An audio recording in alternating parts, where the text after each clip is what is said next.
O na yenko jina mwa Ahafo mantem no emu Ahafo mantem mo swafo ye George Boachi opanyin wo de adehwede ato contractors a waje contract ya kwan hodo mantem no anim nyina se wasrada ebra wo mo de ama ban ne de aban de ama wo mo se wo so hwe na kwan obi ade a wanya no otumi yate de nse free ho no won hwe no nya ne sa pepepe no wie ne bre no so se be ya akwadufo ne ahyenkafo nyina ho ebehan wo no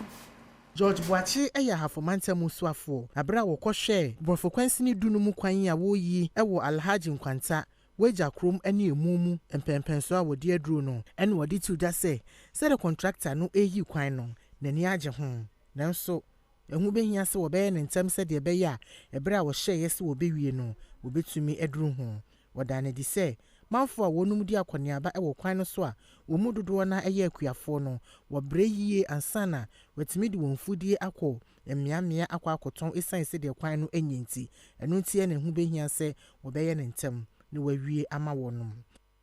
every say nsuo eto ne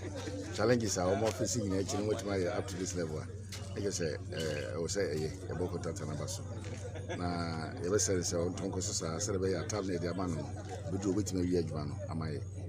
David Nonko project manager Emma Just Pap Construction wachiremu a esan nsuo a e20 na adwuma no mpempenso a wodi adunu watwentwen so wokoso ade tuja say wonom concrete enwuma bi a ehu behia se de be ya nsuo ni nyaja ya pa obetimi ato aso ayi kwan no chassis so concrete works no usually ne say nsuo chassis say to na wo ye earthworks na ya nemwa obaye wie na nsuo na say na nsuo na say ye gusu ye concrete works no na ayo nyankopon pa na say nsuo nenim ba form tema ye hwese bia afin ko ne wie ye de na yetime wie edwuma ne nyina yenwie mpo na kakra bi anaka ano se batia ba ne de e bia benya kota afaso wosan edeto yamani boni samia sari anim sei wonom hawo kese sede ahyenkafo edi mirika tente efa kwan no so no main challenge no ay motor riders they are motor riders amuna mirika hwi we are no fit so timber cars and occasionally